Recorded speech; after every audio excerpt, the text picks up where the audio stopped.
Hi, I'm Keith Billis, and this is Live in the Lab. All right. A little bit of weirdness in front of the camera there for anybody who's watching. So I'm like, hey, where's the button? Where's the button? I can't get it going. How did you go viral on TikTok? You were on America's Got Talent. How much did you get paid to be on AGT? Oh, you didn't get paid. Keith and Steve here in Live in the Lab. You're a great interviewer. I love it. 48 miles, 48 hours. And not just once. You ain't seen nothing yet. I hit 50 last time, and I'm like, yeah, things are a little different than they were 10 years ago. So trust me, things are to keep. You have no time for the BS that much of society seems to put on the table. Why is that? Like, what you're talking about is real right now. There's just no bullshit here, but it's just real. We brought you in with some Marley. I said, Joseph, let's talk music for a second. You said, well, Keith, oldies, 60s, 70s, and 80s. I've never talked to a sir before. Why are you a sir? In many ways, we're the same story. I came from nothing. You came from nothing. I think the old saying goes that if you want a trophy, you climb Everest. If you want respect, you climb K2. I've built an AI myself, and it's pretty fascinating when you can have a conversation with yourself with your own knowledge. Have you done that before? Why are we rushing to make these tools if all they're going to do is hurt humanity? Does the world need an Oppenheimer moment with AI? What a fun show. What's up, nation? Hey! You got Keith Bill sitting here in the chair Monday to Monday. We're always showing up here in the lab, live in the lab with Keith Billis. Hey, the first 12 seconds, we got a guest here today, not just me. Oh, did you catch that? Eric McHugh's joining us here today, and I get to nerd out. You guys know when I nerd out, we have fun. AI, Web3, maybe some like crypto, NFC stuff. You know those words we talked about kind of a couple years ago, like crypto, like NFTs, what? We're going to talk Web3. Well, I was part of the Web 2 era and the Web 1 era. What? How old are you, Keith? Yeah, I'm like 200 years old. Yeah, I was around when they put cans together to talk to people. Yeah, it's exactly how long I've been around. So I think Eric, we're going to talk Web 3. Eric's probably talking Web 4, Web 5. I was around Web 0. Yeah, I was around when they were talking like about the information superhighway. What? The information superhighway. It's true. So, hey, two quick things I want to talk about quickly before we welcome Eric into the lab. He's sitting in the green room. We haven't met yet. He jumped in here right as I was hitting the play button. So he's like, hey, who's this guy talking right now? What's shaking, Eric? All right, so two quick things. You know how I like to give you guys nuggets, tips and tricks to move your life forward. So today was the first day in the United States that you can order your Apple Vision Pro. You're thinking, what? Yeah, it's that headset that Apple released. Yes, I'm talking about the future now. Yes, Keith I've been talking about this for a long time since I got my Meta Quest Pro. You know that developer headset that Meta made, they put out in the market and see how it's all going to work out. So Apple released their headset today. Now you're thinking, Keith, I don't really care. It's true, you probably don't care. And I don't blame you for not caring. It doesn't really matter to you right now. But what does matter to you right now is what I'm going to tell you. There's a hook. Okay, so you know how I told you last week too, if you have an iPhone 15, flip the switch on your phone to turn spatial video on. So when you're shooting video, you're shooting it in spatial video. Again, doesn't mean nothing to you today. But in a few years from now, when you have your future computing platform, your future spatial computing platform, all the content you're creating today, you're going to go, holy shit, that Keith guy, thanks, man, for telling me to put that switch on. The second thing I'm going to tell you today is exclusive news leaked last night in the information. I subscribed to it, so you guys don't have to.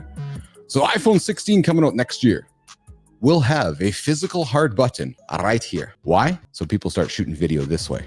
Why? Because you're seeing the cycle of life happen again. You're thinking, what? What are you talking about, Keith? Well, you see, I was around long ago when we had these TV sets that were square.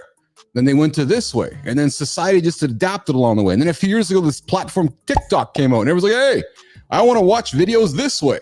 So we all started watching videos vertical.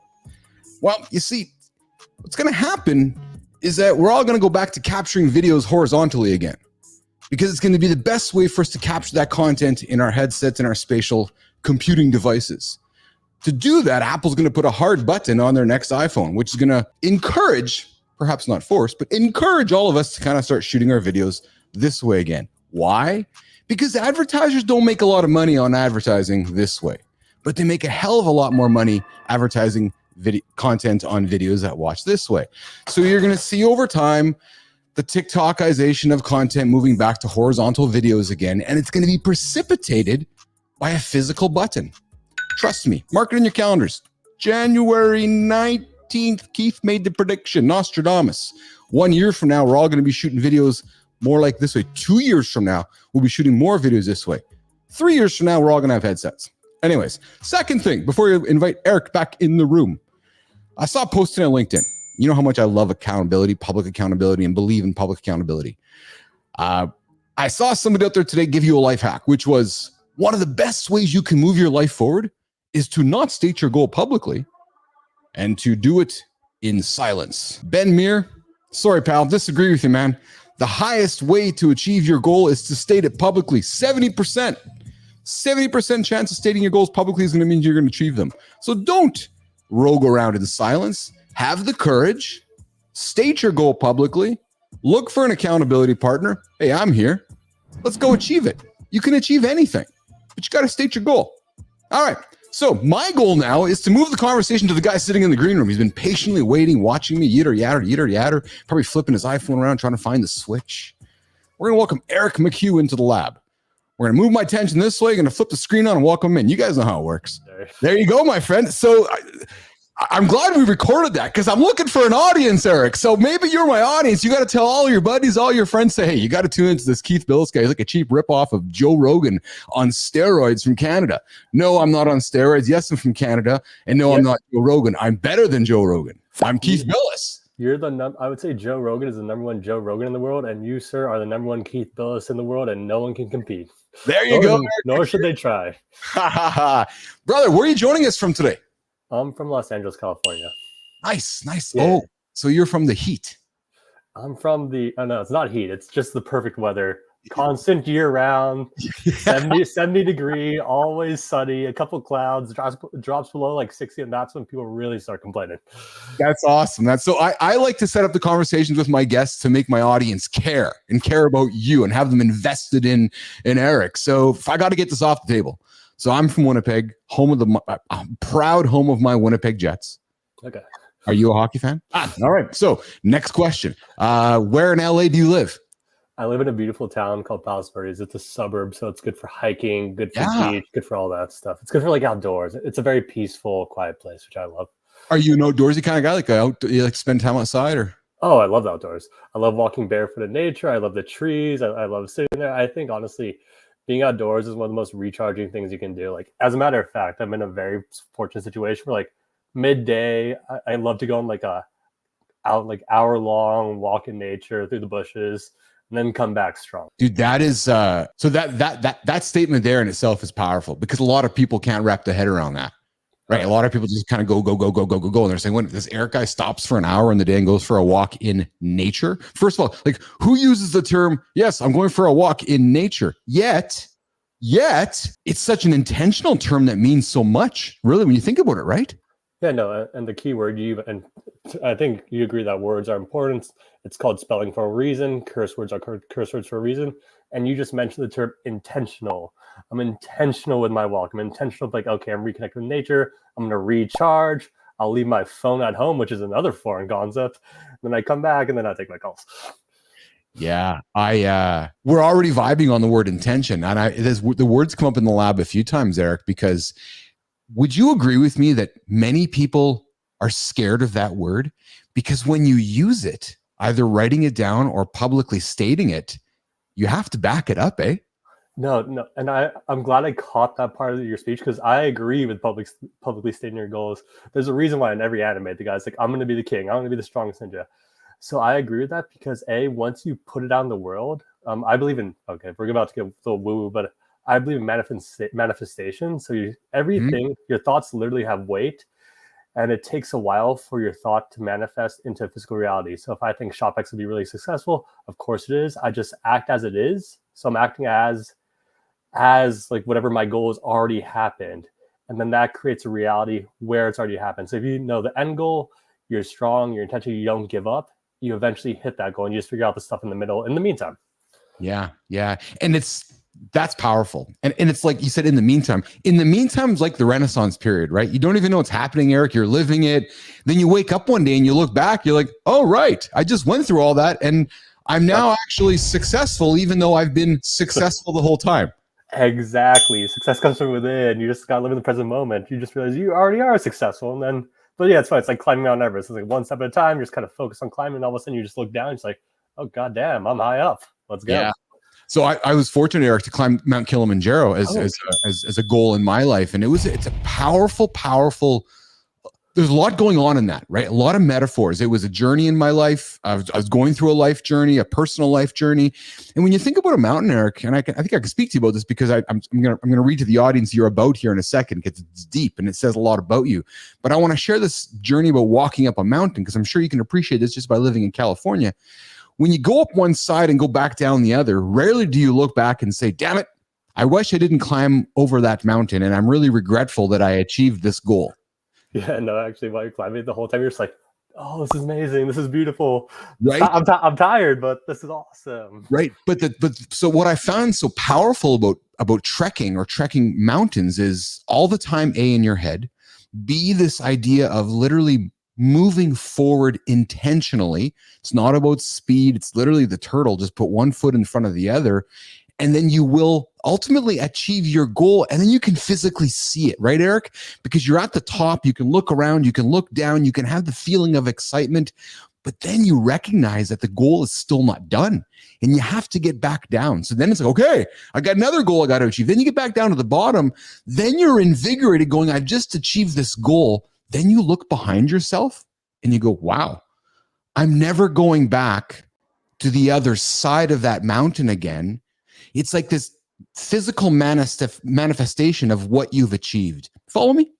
Yeah, no, and it's all about those little wins. Like, for example, if you're climbing the mountain, you can see each individual step as like, this is a win, I got this, and those wins just stack up. You reach the Kilimanjaro, Yes. it's like, this is a new me, new constant evolution, Yes. on to the next goal. But the thing is, you've learned so much climbing Kilimanjaro the first time. Your next climb up, it's going to be different, but what you've learned on the way will be invaluable.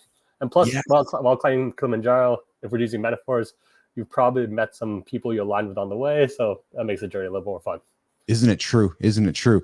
So audience, I want to keep introducing you to Eric because what really struck me when I met Eric, first of all, on LinkedIn, and I don't mean audience as in meeting Eric. I mean meeting Eric through his words and through communication. And you guys know, audience, how much I'm a big fan of communicating. But I want to read to you Eric's words. Nice to meet you. My name is Eric, and I hope you're having a wonderful day. My intention, second sentence, second word. I was like, yes, I like this. My intention is to spread as much positivity as possible. By the second sentence, I'm like, I love this guy. I'll use the word. I love this guy. And then I go into it. Present mantra, as above, so below, as within, so without. I paused. I took it in. I thought to myself, yes. And then I went to present motto. I do what I feel like and trust anything is possible. Man, that's powerful. And then he says, present inner purpose, raise the collective level of consciousness. Present interest, and we're going to come back to this, audience, in a few moments, but Web3, AI, quantum spirituality, masculine development, fitness. This guy is a business athlete, my bapl nation. Present hobbies, chess, Muay Thai, meditation, reading, anything under the sun. Present recommendation, reality transurfing, steps 1 to 4, and Vipassana meditation. Date AIing, I like that. AI powered matchmaking with the goal of matching 1 billion happy couples. And then, of course, ShopX, which is a Web3 powered e-commerce with the goal of having 80% of all NFTs to be ShopX ENFTs. And then he ends it with, if you want to find the secrets of the universe, think in terms of energy, frequency, and vibration, from Nikola Tesla. So I'm a Tesla owner, owned one of the first roadsters on the planet. I'm all about public accountability. The guy's stating his public goals here. I'm all about Web3 and AI. I'm like, yeah, I get all this. And he's talking about present mantras. I do what I feel and trust anything is possible. I'm saying to myself, me and Eric are lined up at the hip before I even talk to this guy. Yeah. Do you have you heard of the do you believe in like frequency and like vibrations and all that jazz? So yeah, like for your audience, I believe everyone is spinning out a certain frequency or vibration, whatever you want to call it. So each emotional frequency, it's like a radio. If you tune to a certain frequency, you attract that radio station.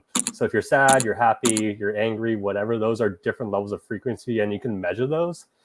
So that's why when you're at a certain, like when you're sad, you're always going to be around sad people. But when you're filled with love, you're filled with happiness, you're filled with positivity, you'll attract people within that similar frequency, which is why I've personally noticed that I've talked to many people like you, Keith, who are I'm just like, damn, without even talking to them, like I know we're getting along. Yeah, there's an energy, isn't there? Oh yeah, no, energy, everything is energy. And you can tell that's why honestly positivity is so important, because just like negativity is sticky and contagious, because sometimes you're talking like a negative person, you're just like, Yes. I'm drained. Yes. I wish you the best, but I'm still drained.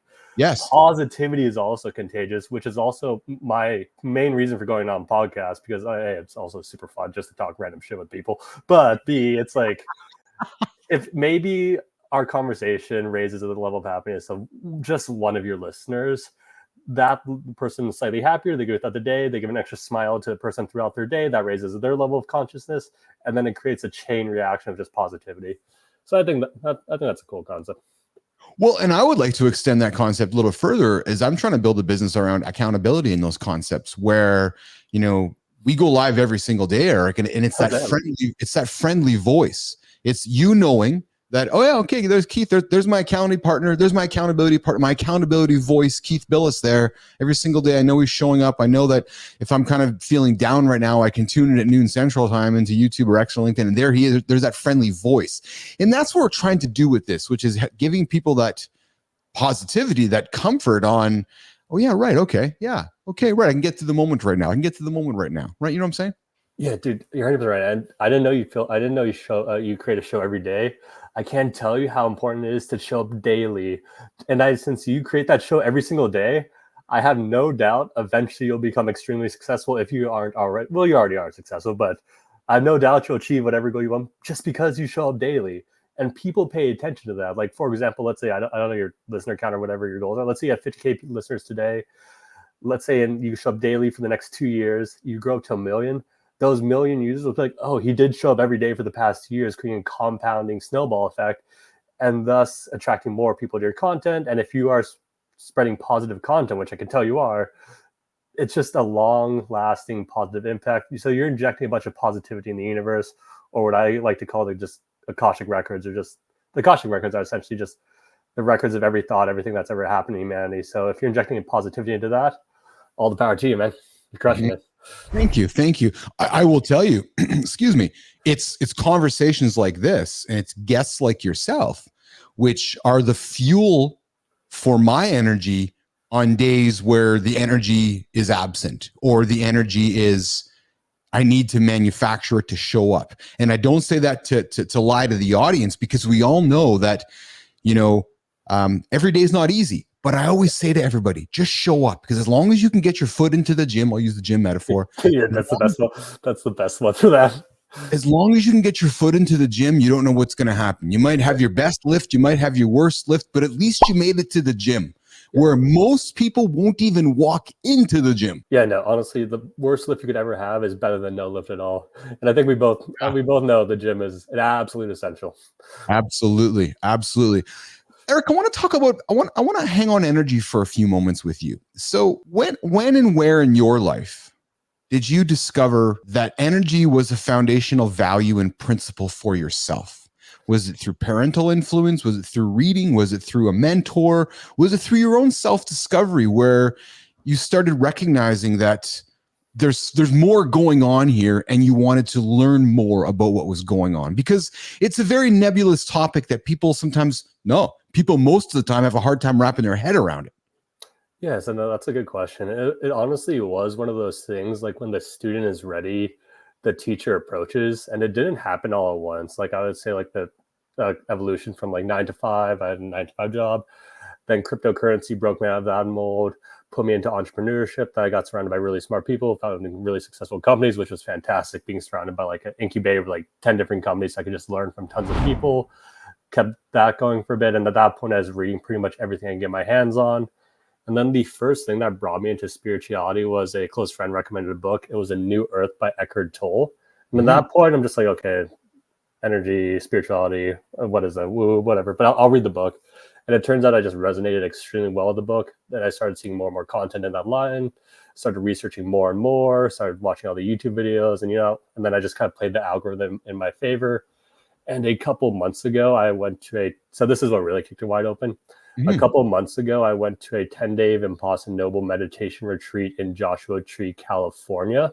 Wow. So that's like 10 full days, full silence, no phone, no nothing, no books, no writing, you're meditating every day from like 4 a.m. to the night.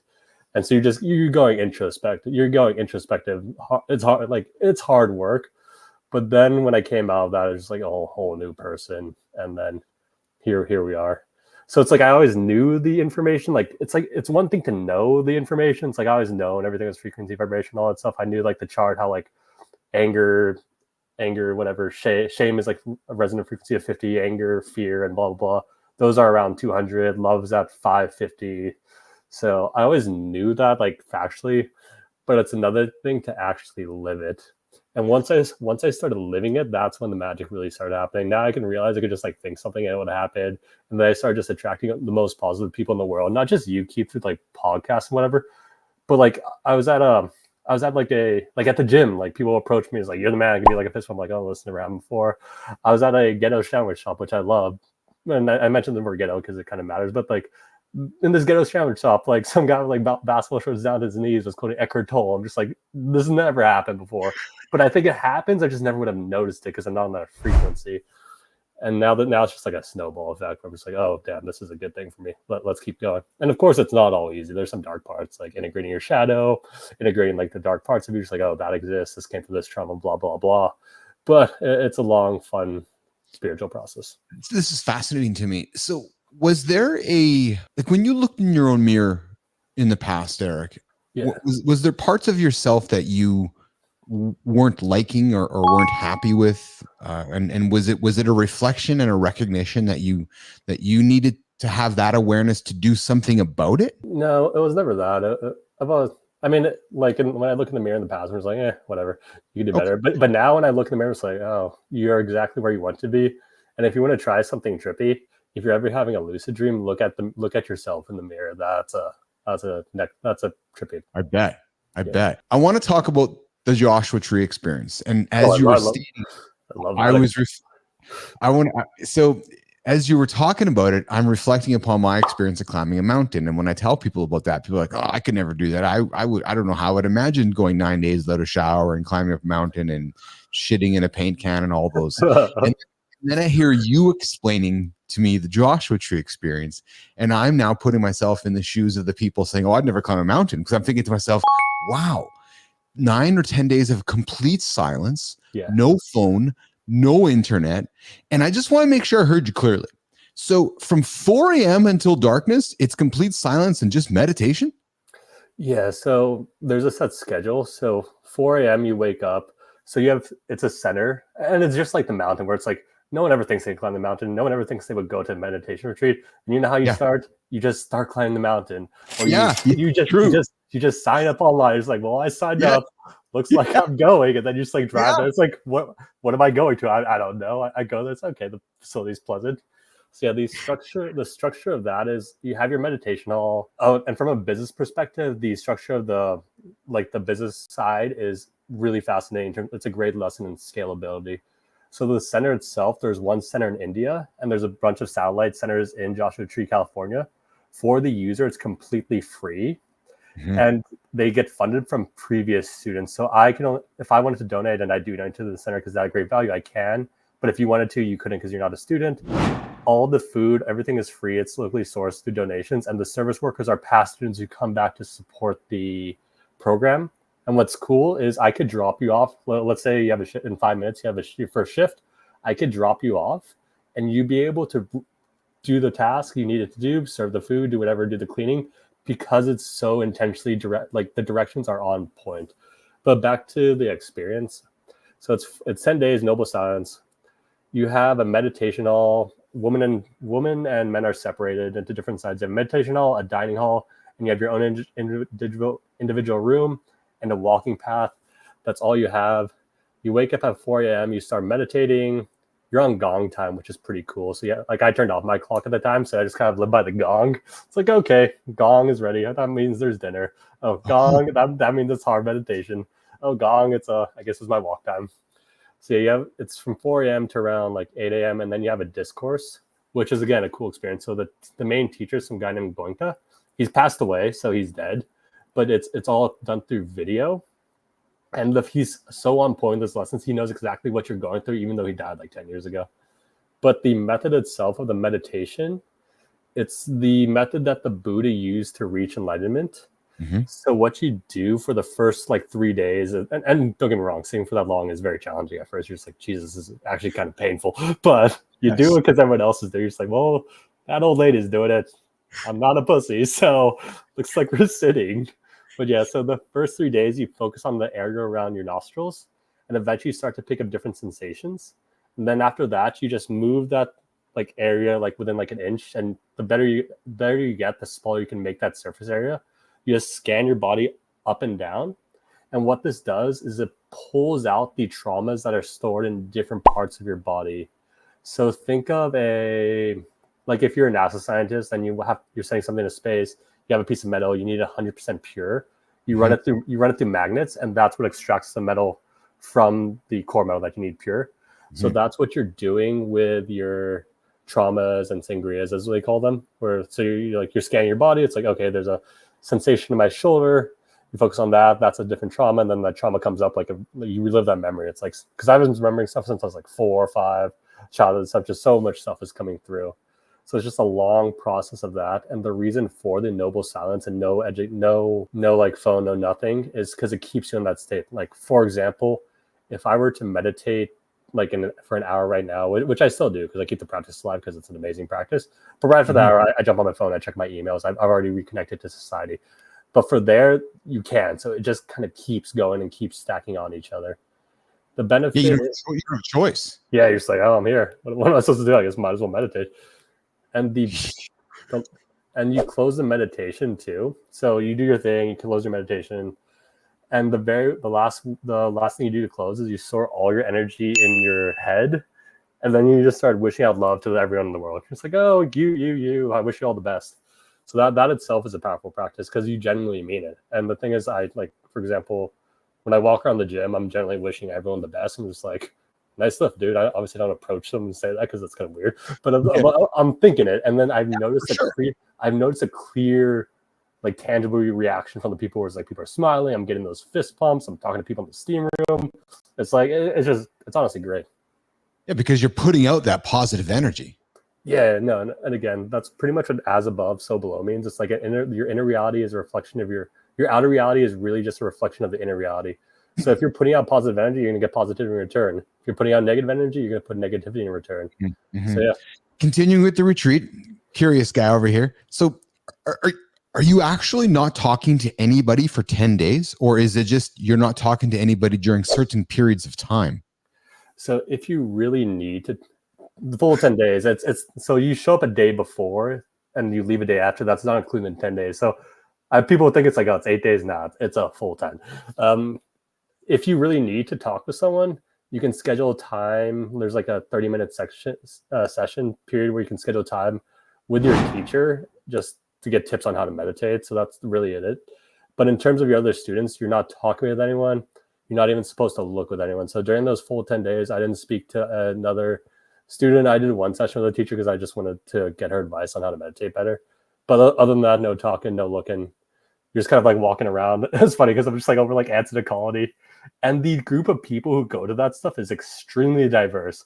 Like, for example, my 2 friends, where one was like this guy who just like, I make 10K a year. I travel and do service jobs, and I just climb mountains. That's what I love to do. I'm just like, first of all, that's awesome, dude. And then the other guy's like, he was like a high level advisor for pretty much all like the major software companies, like LinkedIn and whatever jazz. He's like, yeah, I ran teams of 20,000 people. My friend just did this. My friend, who's a high level at Apple, he quit his job with his wife. They moved next to a Vipassana meditation retreat center in Chicago. They started a cabbage farm. They bought the land next to the cabbage farm, the land next to the retreat center in Chicago. They made it into a cabbage farm, and now they supply the center with cabbage, which was just like, that's a peaceful life. Isn't it though? When you found yourself leaving the retreat and bringing yourself back into society, I have to think that when you looked around yourself in your house at all of your stuff, much of it quickly became meaningless. Oh yeah, I don't give a shit about stuff now. I like experiences. Like, don't get me wrong, I enjoy vacations. I like going to the beach, but like in terms of like physical stuff, let's have like a watch or a Rolex. I couldn't care less, and it's better that way. I'm much happier. Like before, I'd want like a Lamborghini and all that stupid stuff, and now I'm just like scooter, Lamborghini, bicycle, my 2 feet, whatever is fine. So for me, it's as long as it kind of functions. Like my laptop, like you can't see it right now, but like I dropped it like a while back, and now like a big portion of the screen. You know when you drop a laptop, like the pixels die. I'm just like, I have no need to replace it. It works fine, type of thing. Where it's like, it is what it is. Could easily replace it. I'm just like, nah. Yeah. Well, and it's a good segue to ShopX, because you're creating a business for tomorrow about digital ownership of digital items, which is where I believe, tomorrow's generation holds more value anyways, which is in 2 things: experiences documented digitally, and then digital ownership of digital items. You heard my monologue this morning with the Vision Pro. Like, it's inevitable that we're moving towards a faceless computing a future, and if it's just anybody wanting to debate that with me, just has to look at the history of the past. Yeah, So they're wrong. Just for the Apple Vision Pro, just look at what they did with the iPhone. I think they're doing with their Vision Pro. They knew what worked with the iPhone. They're following the exact method for the Vision Pro. Meaning it's like expensive right now, and the rich people can have it. No one can have it. But 5 to 10 years, I think everyone's like, well, not everyone, but like most people will have a Vision Pro, and that'll be a cool thing. And the dating app thing I'm working on too. We'll go back to ShopX. I just want to bring it up because we're talking the Vision Pro. We're already building out within the app. So if you have a match on dating, instead of meeting in person or have a FaceTime call, we want to be one of the first apps where you can meet in virtual reality. So smart. Because it is the what I find. So this is where I'm gonna start nerding out with you. Where I find people can't wrap their head around this is that back in the olden days, we didn't have social media, and we weren't so immersed in the internet where we were talking about all the time. So when the internet was being built, there wasn't this whole conversation happening on the sidelines saying, oh yeah, there's technology being built and we're all going to use it one day. Whereas right now, we're all using the internet to communicate, to live lives, while at the same time, you're building tomorrow's technology that just seamlessly is going to blend into today, and nobody's really going to notice it, yet it's happening and it's around us. Do you follow what I'm saying, Eric? Yeah, no, and for tomorrow's technology to be successful today, like going back to the shop example, for that to be fully successful, I think people have to be using it without even knowing they're using like Web3 or crypto or NFTs or anything like that, which we're not there yet, just because the whole space has some catching up to do, but that's our end goal. But that's a generational thing. And I was thinking about this morning in the gym myself, because I knew of our conversation coming up. And I was thinking to myself that you are, fortunately or unfortunately, however you want to put it, but you're building, exactly. You're building a business that is on kind of, it's a generational business, because people like myself and my parents and the boomer generation is not relevant to you whatsoever. Yet there's so many of them still on the planet looking around at you going, what's this guy doing? Right. So you're going to keep, but you're not my product market, so just stay away from me. Yet there's still billions of them on the planet. But then you look at my generation below me, and then the one, and my kids, they're looking at your stuff going, Web3? No, that's just how things work. NFTs? No, that's just how I own my digital items. You see what I mean? So it's you're having to kind of root out the people that you're like, no, I don't care about you guys not caring about crypto or Bitcoin or NFTs, because this is what the future is going to be. Yeah, no, you're 100% right. And it is kind of annoying because a lot of the C-level executives and that type of stuff, they are the older generation. So we have to separate what an NFT is to what an NFT is. But yeah, my younger cousin, he's in high school. He completely understands it. He understands the product intuitively. He's like, oh yeah, I get it. It's almost like here's some business advice for you, my friend. Oh, sweet. Thank you. I ran a social media company for a few years. I started it from nothing, sold it, did pretty good for myself. But here's what I'm thinking for you, right? Your CMO right now is the guy or the girl just graduating right now, right? Or they're just going through school right now. Like that CMO that's waking up one day going, I'm going to have a career as a marketing executive, that's growing up with these technologies. That's your customer you're looking to talk to. Frankly, it's my kid, 17-year-old kid. No, dude, you're 100% right. Like from the dating set, and we have a good CMO graphic designer, but from like the dating perspective, the people who run our social medias, like the TikTok and video content and the Instagram and that stuff, they both just know way more about like TikTok. Because like for example, like me, the other founders are around like 30 years old. None of us have TikTok. Where the guy just who took control of TikTok, he's just crushing. He knows exactly what to do. He knows how to play the algorithm. It's like, yeah, you go, go succeed, dude. So yeah, you're Yes. right. That's the ideal CMO for a lot of companies going forward. Not like the older person who's like email marketing, SEO, which is still important, but I think everything's gonna be content based. I think what I mean though is that no, I don't. What I'm suggesting is that if you go to the CMO of Pepsi today, or Coke, or any of our Fortune 500 brands, they might play in your world. They're going to have a little bit of budget for your world because they want to be part of culture. Yeah. But in reality, that CMO is not making big investments in your world because they're thinking to themselves, this is not really current today. Right. Whereas you're thinking about brands like niche brands that want to influence culture, like Gucci and Louis Vuitton and brands like that. Those forward-thinking CMOs recognize that their young audience are the ones that are that they want to be there. So I'm saying to you that I don't know if I would spend a lot of time on those Fortune 500 brands right now, because the guy you're talking to, which is probably somebody like my age, so I'm 51, probably somebody like my age, they're thinking to themselves, nah, not for me. It'll be for the person that we're going to put in this chair a few years from now. You might get some budget from me, but not a lot. Am I wrong or am I correct? You're literally 1,000,000% correct.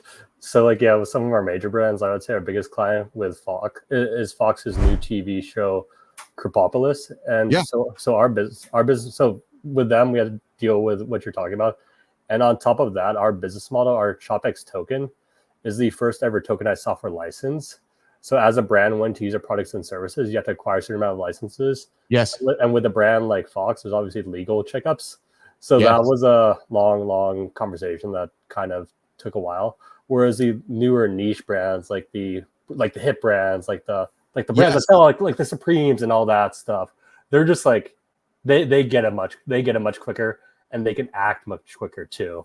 Yeah, or the brands that are being born today. Like, for example, like the Mr. Beast brand, right? So we all know Mr. Beast is not one guy who's some YouTuber. We all know Mr. Beast is closer to Procter and Gamble or Unilever than an individual YouTuber, right? But it's those brands that I think are being born today that recognize that your technology is the underlying purpose of tomorrow's business. Yeah, Free Alpha. We've actually been in conversation with Mr. Beast for years, and he follows our Twitter account. Not saying anything's coming from that. It's just been fact. Yeah. So, but yeah, like a Mr. Beast, like they get it pretty instantly. So, okay, brand loyalty pass, bam, let's go. And then the reason it's so powerful for Mr. Beast is because once the NFT is created, like let's say it creates an NFT Mr. Beast loyalty pass, that's a connection between him and the customer for life. So whatever benefits he wants to add to the pass, he can. So it's just a way to keep the core community within the Beast community or whatever influencer or whatever brand just strong. Eric, I think that, how in the last, 24, 36 months, maybe even 48 months, there's been this push for micro subscriptions. We're seeing more and more $3, $6, like these little subscription services popping up. Right? Right. That's really been within the last 4 or 5 year phenomenon, right? As the Apple App Store and web services and so forth. I would suggest to you that this subscription services model on the internet today is like hybrid electric cars of tomorrow. It's that compared to NFT. Let me finish my thought. Today's subscription models are tomorrow's NFT models, but still disguised as subscriptions. I'm not explaining myself very well, but because people like myself and the generations older than myself want to know what a subscription is. And still want to digitally subscribe to things, but yet there's this newer technologies, Web 3.0 technologies, NFT technologies coming out, which are largely the same thing, just done differently. Yeah, I can see that, where like the NFT is the one that enables the subscription. So for example, with the Fox show, we'll use that example because I think it's the closest one. You have the Crab Chicken NFT, you get certain benefits, you get merch, you get exclusive access to content. So that could easily just be filtered in, like switched up to be a subscription NFT where it's like, okay, you have the NFT, you get your monthly whatever article or video or whatever you want to do with more perks. But is the challenge for your business, Eric, the naming though? Because somebody's going, I don't want, so if you just said to me, here's your digital membership, is that not telling me the same thing of what an NFT is when I'm like, I don't really give what an NFT is. Just tell me what am I getting? What's a digital membership, Keith? Here's what it is. Oh yeah, no. On sales calls, unless they actually understand crypto, then I'll use NFT. But we try to avoid that word NFT as much as possible You because do. it doesn't really matter. We just call them No. loyalty passes. We're just like Yes. just loyalty. They're next generation loyalty passes, and here are the benefits. This is why it's successful. It's easy to set up, and then we take it from there. Because you're right, and this has been like a bane of my existence over the past like 3 years in the bear market. Yes. Imagine if you're talking to like a 50-year-old executive, whatever. It's like, okay, we have this NFT loyalty program. Here are the benefits. And then he's like, well, aren't like 95% of NFTs scams? And you're just like, yes. Well, aren't like, what good is a $500,000 monkey for my customers? Like it's not good. So what we've done is we differentiate from NFT to ENFT if we want to go that differentiation, where the ENFT is an NFT with e-commerce value. So for our brands, the customers purchase the pass or NFT because of the e-commerce utility that comes with the pass, not because maybe it'll pump in the future. Eric, were NFTs and are NFTs a scam? No, some are, but it's more so the people. I mean, NFTs are a neutral technology. It's more so the people behind the NFTs. So yes, there are some scams, but obviously there's some legit ones. Like for example, the Mag Park, they're an e-commerce brand in Los Angeles. They launched their NFT pass for their customers, like a gold, silver, bronze style pass. Over 50% of the users were 100% brand new to crypto. So they wanted the pass. So they learned the technology. They bought the pass. They're happy. And today's Friday. Yeah, no, they have a specific cap drop that just happened. And if you hold the pink mocha pass, you can buy the hat. If you don't hold the pink mocha pass, you can't buy the hat. And which is valuable for this brand because it's like it's like a hypeware. It's like a Supreme type store where their biggest issue where bots would come up and buy that inventory instantly, resell in the secondary market. But now the NFT pass 100% purchases or 100% blocks those bots. So yeah, so you have a pink mocha pass, you can buy that hat today. If you don't, if there's still availability, you can buy it on Monday. So I wouldn't call it a scam because the customers are getting real utility literally today. But some are scams. As you're explaining it, and I've been doing a lot of research as of late in terms of in product market fit and researching markets, et cetera, it's clear that if you're launching an NFT program, who your audience is. Like you're not launching an NFT program to a bunch of 40 or 50-year-olds. No. You know what I mean? Like, no, like no. really clear who, when you're going to a brand and saying, hey, we're launching an NFT product or an NFT solution, it's your audience is baked right in front of you. If your customer base, and I like that you mentioned like Supreme, like fear of God, those are perfect. I think those are the perfect use case right now. And as the technology gets easier and easier, like long term with the Sephora, we use the tech where it's like let's say Nike uses a tech, you just buy the pass because right now you can purchase with a credit card. So we are making it easy for the customers. But let's say Nike launches a gold, silver style pass. My mom needs to be able to buy that pass without even knowing she's using an NFT. So that's when they can come in, but we're just not there quite yet. So might as well focus on who you can focus on. Yes. But you're right. When you mention a brand like Sephora is doing some NFT work, are they not? I'm not sure if Sephora is, but like the Tiffany's, a bunch of the major brands, what they're doing is they're dipping their foot in the water. So they're doing like small test cases, which I believe is a huge positive because this is what drives the NFT technology forward. I would say the biggest issues right now in cryptocurrency, and if you're in crypto space, you'll probably agree. It's like there's no incentive for normal people to get in. It's like, why would I ever purchase this? I don't need to. And B, the user experience is pretty terrible in all cryptocurrency. Like imagine trying to bridge a coin where it's like, okay, I send my money here. It's not showing up. Who do I ask? I don't know. Let's check Reddit. And you have to find this one specific person who had the same problem like 3 months ago. It's like, okay, I'm not an incognito, or not that, but yeah, you get it. So for that, absolutely. So those are the two biggest issues. And with the big players in the space, I do believe they believe it's the future.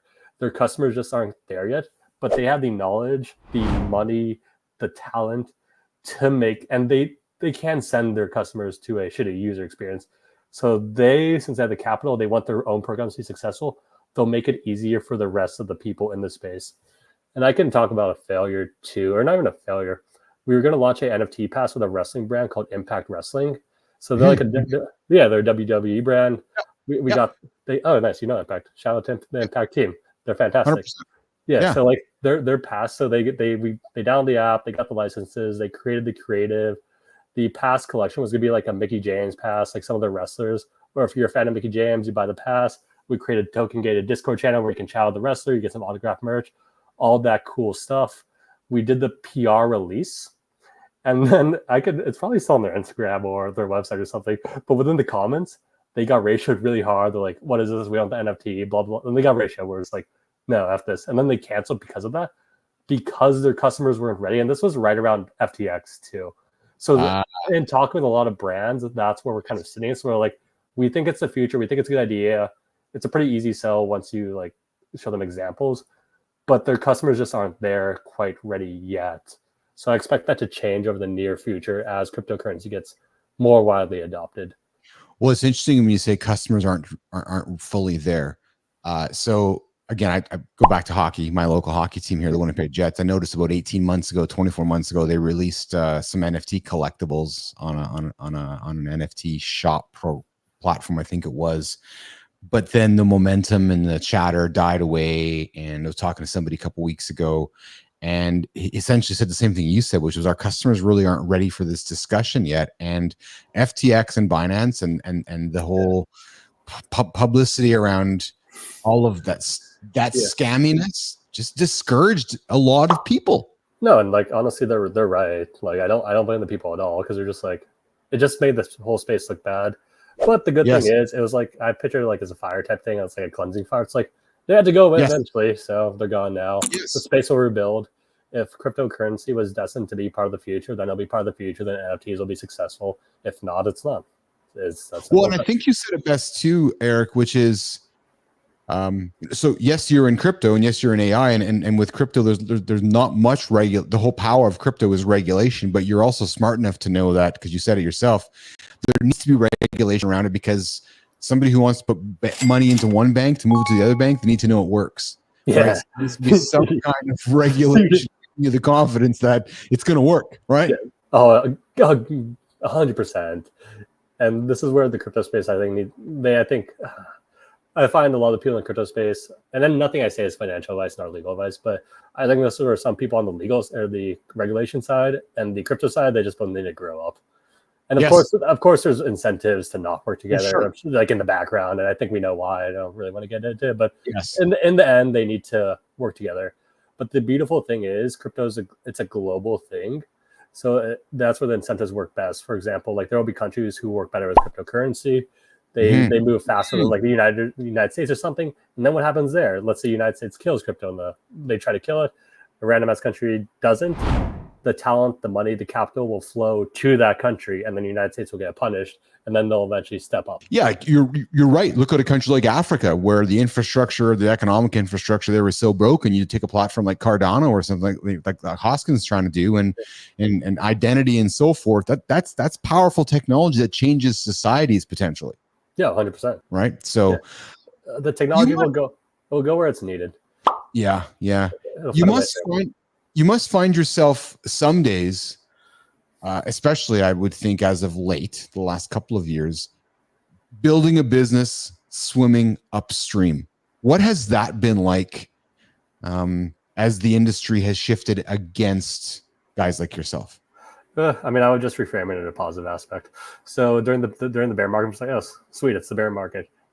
I believe the correct strategy is during the bear market, you build, because gas is cheaper, dead talent is cheaper. That's when you just kind of build the infrastructure. Because like if you're trying to build crypto products in a bull market, like the dev talent, you're just like, hey, can you build this? And like, yeah, for like $500,000 for 2 months, and you can't, and I'm an anonymous account. Whereas in the bear market, it's like, okay, we'll do a reasonable fee. So we leverage the bear market to build and get in front of the key players. So we're the brand. We've been talking to tons of brands. When their customers are ready, we're leading the space. From now, they can just come. And in the bull market, it's kind of when you market, because that's when the energy is free flowing in the bull market. So in this bull market, a lot of energy is going to go into Bitcoin regardless.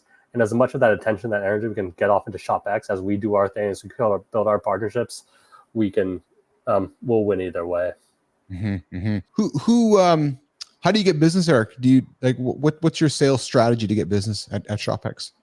In terms of business, so I want to shout out the So we have a normal sales strategy. Of course, we have revamped our sales team, so that's actually launching later this month.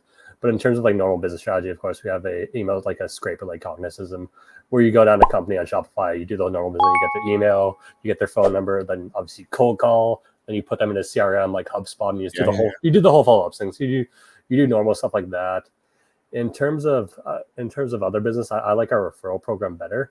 So SquadX and ReserveX are our 2 products live right now. And so ReserveX is that NFT-powered loyalty program. Your brand on Shopify. You can download our app and then launch an NFT-powered NFT collection with e-commerce benefits in less than 5 minutes. So it's just like 2 forms you fill out.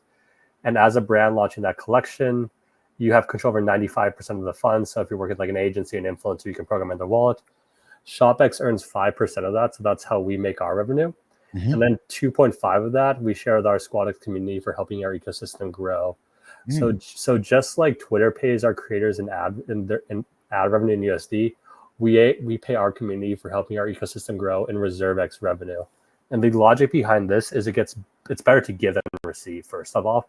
But as ShopX gets more brands get more mints, ShopX earns more and more revenue. The community itself, they get paid more and more Ethereum. They're posting. Then they're being annoying, like brands, Twitter accounts, Instagrams, like they're tagging them like, hey, you guys need to work with ShopX. And this creates something called groundswell. Like, for example, if you're trying to work, let's say your life depended on it, you have to work with a major brand. Let's say I had to work with Nike, otherwise I would die or something. If I had absolute control of everything, the best I would do is get their customers demanding the ShopX product, because that's who they listen to. And if you get enough of their customers on the ground demand the product, it reaches the chain up. And so a very effective strategy for me is just playing off of that. And we've gotten in contact with major brands this way. Is like the brand will, like, I use LinkedIn pretty effectively. We just add each other. But like, for example, let's say hypothetically, and this has literally just worked for me and got me in contact with many C-levels, on Twitter or something, our SquadX members were like, hey, you need to work with ShopX because of this reason. Your NFT platform sucks. It wasn't good for me. It was a bad customer experience. And this is all organic. Then I would go to the LinkedIn page and let's say Nike, for example. Then I just I'd mass at all like, hey, I can fix this for you. Let's hop on a call. And then even if the person doesn't hop on the call, it's getting like forward and banged around in the back, and then eventually someone reaches out. Yes. Yeah. That's brilliant, man. Good for you. Good for you. That's I'm looking for where. And you'll see the LinkedIn strategy, because we just added each other. And what I usually do is, since like imagine that brand I added you. So now LinkedIn pushes me higher up in your algorithm. And so I post daily content on LinkedIn. So I just exist. Yes. The name of the game is consistently existing. So just like you post, yes. you do this podcast every single day. Yeah. I do a LinkedIn post every single day for that. Good for you. Good for you. Speak of your LinkedIn growth. I see you've done exceptionally well at it over your time. Is that your number one technique, which is just post every single day, find your audience and post? I mean, in terms of social media, I just one platform, and LinkedIn I'm the best at. So I usually do my LinkedIn post and base a ShopX Twitter post off of that. But yeah, no, I've been posting every day for years. If you scroll back all the way down to the post, you'll notice that for the longest time, like I get 0 likes, I get 1 like, I get myself liking, I get like my mom liking it. But eventually it just starts picking up. And then so I would LinkedIn, I would mass add people, like I'd use my weekly invites and just be friendly, add value. And then eventually people just start interacting with your stuff. And then some people reach out to and join like a LinkedIn engagement group where it's like, hey, it's a group of up to 3 people. If you do a post, comment here and we'll support you if we feel like it, type of thing. So it's just a consistency thing. And it pays dividends too, because if we're trying to get a new member to the ShopX community, I'm just like, hey, just check out my LinkedIn thread. It'll give you enough information for ShopX. Because for ShopX being a crypto project, like you can't tell anyone to go purchase a crypto project. Like if I told you, I'd be like, hey, go buy this. You're like, I will never buy this. Yes. What you have to do is plant the seed for you to research it yourself, and then like it's like sales. It's a touch point thing. It's like, okay, I've heard of ShopX. Why is the ShopX license price increasing? Oh fuck, I've heard about them. I missed my point. Then at that point, you got the FOMO, and then you buy a little bit, and then usually after you buy a little bit, that's when you research the product yourself and you either sell or become a long-term holder. Yeah. Hey, Eric, I want to be respectful of your time. We're coming from the top of the hour. Do you have time for a couple more minutes questions, or do we have to wrap up? No, I have time. Excellent. This is a fun conversation. Awesome. Thank you. Yeah. AI. So in your neck of the woods, well, north of your neck of the woods, about 15 months ago, Sam and the gang released ChatGPT to the wild and changed the whole world November of 2022. Yes. We are now sitting here 15 months later. GPTs are running rampant. I just built 10 last night, different agents for my business here doing different things. Love it. I love it too. It's so convenient. I know. So let's go there. Talk to me about how you are weaving AI into your business, how you are weaving AI into your life, and think of my audience and tease them with techniques and tips on how it's changed your business by saying, yeah, we don't have to hire a human now. Nothing against humans, but we can use this to complement the human. Or talk to me about AI. Correct. So in terms of AI, and for your audience, I have my secondary company is Dating. It's the first ever AI-powered matchmaking service. But in terms of ShopX, AI just absolutely crushes it with, first of all, the first easy thing is just copy. So like when you're creating like email flows, like let's say you're trying to make sales, what you want to do is create a bunch of different sales, like email flows, release 5 into the wild, see which email performs best, and just kind of track the numbers and optimize for there. So in terms of quantity of content, you can scale up like crazy, and you can keep editing from there. So I can write my email. It's like, okay, this email A performed worse than email B. Why do you think this is? Oh, can you please edit this to make it simpler, make it kinder, make it more happy, make it blah, blah, blah, blah, blah. And you just kind of content bomb and just like there. Graphically, it's been super easy too. So you can create graphics at scale. So in terms of the SquadX community, we have a bunch of SquadX members using AI to leverage that to create graphics and post it all over Twitter, which is cool because they all have different ideas what ShopX is to them. Like one's posting like a little Wall-E type bobbers, like just like a little shopper. One's creating like a massive Emerald City. One's creating like Batman stuff. So they're just leveraging that to do their things. Something I want to do in the future is create a AI agent. So this is what we're building now. It's like AI influencers just to create a bunch of funnels. So we'll just create a bunch of influencers, base them off AI accounts, and then just have them lead back to either ShopX or Dating. So yeah, I view AI as just like a tool to some people get all doom and gloom about it. It's like, oh, it's like Terminator type thing. I don't view it that way. I view it as I just view it as simply as a tool to leverage to save people time. So like if I were to start a business right now, like let's say I wanted to start a business like 5 years ago, it's like I have this great idea. I personally am not very good at graphic design. Copyright, I'm not the best at either.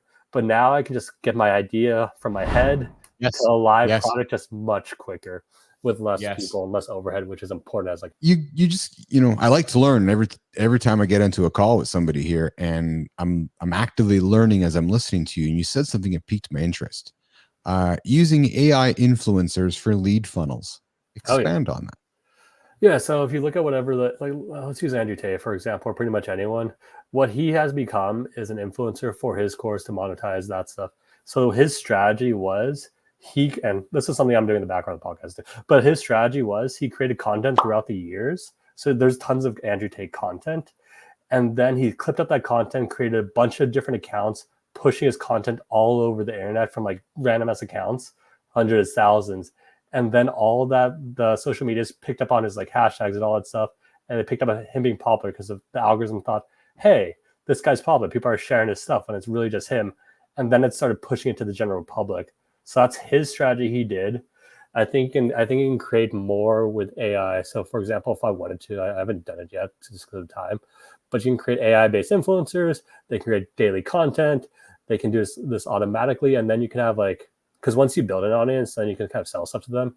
And for me, it'd be pretty easy for them to depending on their specialty, whether it be Web3 crypto, to send them to ShopX, or for the dating app, I think it's going to crush it, where it's like you have an audience of just chicks or dudes.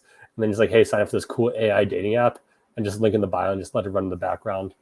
This came from an original idea from and this is because everything always circles back type of thing. But I've noticed like an idea always comes back in a better form.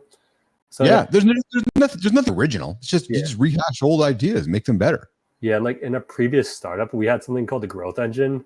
So what it was a bunch of just Instagram accounts. You could program a message and it would just start blasting. Like for example, I'd have 100,000 accounts or whatever. I would say, hey, okay, search hashtag Los Angeles, whatever. And they'll just start DMing all those hashtags a specific message from all these accounts. Of course, Instagram didn't like that, so they kept just banning it, and it was kind of pain in the ass. But that concept with AI, because the whole point is to send attention back to whatever referral link we were selling. So the AI influencers, this is what I want to do with that. Where it's like, okay, now it's real, it's better, they're constantly evolving. And then you just have like an influencer agency of just AI based influencers, just kind of doing stuff on Instagram, getting attention, and then people find your product type of thing. And there are ways to make it like sticky too. Like if, like, for example, TikTok, the way people, like in music industry, the way people make a song go viral prior to it is they select, first of all, it's all selected. Like they'll select the artist they want to make famous. They'll select a TikTok influencer a lot, and it's a common strategy. Like they'll put the background music for the first 10 seconds of the song in something that goes viral, and then people are like, what is this? And starts looking, and then it gets plays and it picks up naturally. So if we can get people like an influencer using like the dating AI service, or just like having a ShopX thing in the background type thing, it's like, oh, that's kind of cool. Because again, you can't force anyone to tell them. It's like if I say, hey, sign up for this dating app, they're like, shut up, AI. No.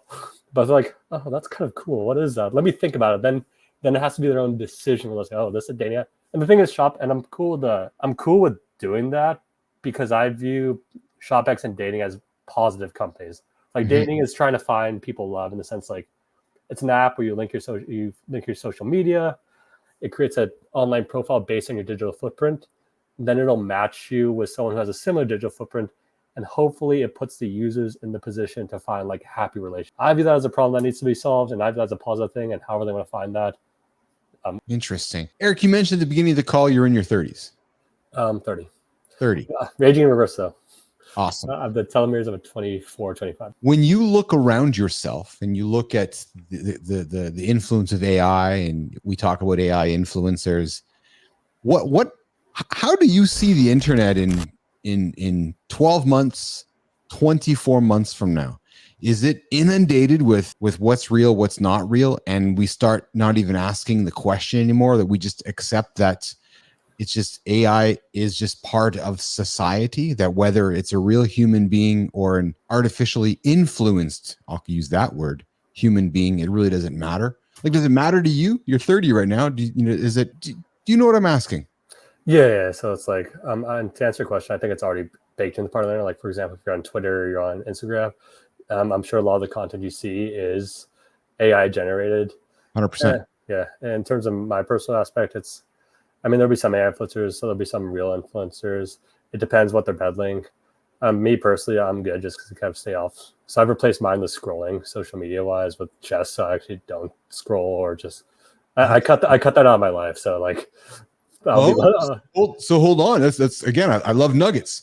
Yeah. You said to hell with scrolling. I'm putting the scrolling down and I'm going to go play chess. Yeah. So the reason was I was scrolling my feed. I'm just like, how much of this adds value and how much of this is just complete garbage? Turns out it was all complete garbage. Yeah. So when I have the urge to download, to like scroll, because it comes up, it's because they find it's a dopamine hit. Like it's literally just a dopamine. That's what they're getting. So you're literally getting addicted to. So whenever I have the urge, I download an app called chess.com. So instead of taking out my Instagram, or I don't have TikTok, instead of taking out my Instagram, it's like, okay, I'll take out chess.com.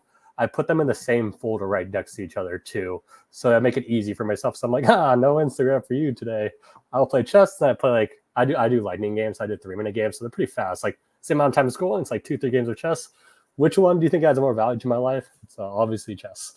Wow. That's awesome. And I'm not going to take this conversation any further. I want to leave that on a positive ending there. But before I do say goodbye, Eric, is there anything that we haven't talked about? I know we didn't talk a lot about ShopX, which is your business, but is there anything we didn't talk about that you want to make sure the audience is aware of? You want to put it out there? Now is your time to plug whatever you want to plug, so that we can make sure the audience knows how to find Eric, knows how to find your business, and that you get as much value as you can out of this conversation. Sure. So ShopX is going to be the Google or Apple Web3, one of the most successful Web3 companies out there. Long term, we're going to have 80% of all NFTs be ShopX NFTs. If you want to research more, you can look at shopx.co. And we had the first ever ambassador program that pays you in ETH. So check out SquadX if you want to join that. Dating is the first ever AI-powered matchmaking service. Our goal is to match over, I want to do 1 billion happy couples. Nice. And our goal is to spread love. That's going to happen because it's inevitable. If you want to learn more about dating, DATAING.io, and we launch February 14th because that's always a good day to launch. My personal goal is I want to be as helpful as possible. So if you ever want to just chat Web3, AI, or just talk fitness, health, or just whatever shit you want to talk about, my personal Instagram, I may not get to you immediately, but like if you see me a DM, I do try to actually respond to real people who aren't just trying to sell stuff. Awesome. Eric McHugh, thank you for joining me here today live in the lab for an exciting, wonderful, enlightening conversation. I thoroughly enjoyed it. I hope you come back sometime. Oh, dude, I'm super down. I can send you some cool guests too if you want. So listen, the biggest compliment that you could give me is telling your friends and family to tune in as we keep building our audience. But the greatest compliment you could give would say, hey, to any guests, you're like, you got to go sit down with Billis. You got to go sit in the lab. You got to go talk with the guy. Great conversation, interesting questions, curious conversation. So yes, anybody you think that would sit well with me, I would love to welcome them in here. And you're in LA. So there's probably a few people in the neighborhood that you live in that could probably come sit here. Yeah, no, I'll definitely send some people over, and we'll definitely reshare and do everything we can to get eyeballs on this podcast. Awesome. Okay, so here's how it's going to work. I'm going to stick you back in the green room for a quick second. I'm going to move my attention to this camera over here, go say goodbye to the audience, then come back and walk you out. All right? Cool. Hey, all right. Great conversation. You guys know how much I like these ones. We get all nerdy and stuff. It shows my well-readness. Like, what? Yeah, it shows that I read stuff. Melissa's like, Keith, do you read books? I'm like, no, I don't read books. I don't even know how to read. She's like, what? I'm kidding. I read all the time. I'm proud of myself for being a well-read individual so I can have interesting conversations with guys like Eric McHugh. We know where Eric's at, shopx.com. If you're interested and intrigued by Web3, not even Web3, digital memberships. Let's just stick with it. Digital memberships that have digital ownership. Go look up our guy, Eric McHugh. We know he's got some good stuff there. And if you're looking for some dating stuff, February 14th, dating, DATAING. I'm probably getting it up, but you can find Eric on LinkedIn. Find him through me on LinkedIn. But check it out, ShopX Dating, and come back and check out with me next conversation I have with Eric. I'm here every single day. And hey, Eric tells me if I show up every single day, I'm going to give the confidence to you, my audience, and to people that don't even know yet that I'm here every single day. So I'll see you tomorrow, live in the lab. Live in the Business Athlete Performance Lab, Monday to Monday, LinkedIn, X, and YouTube. See you guys tomorrow. Ciao.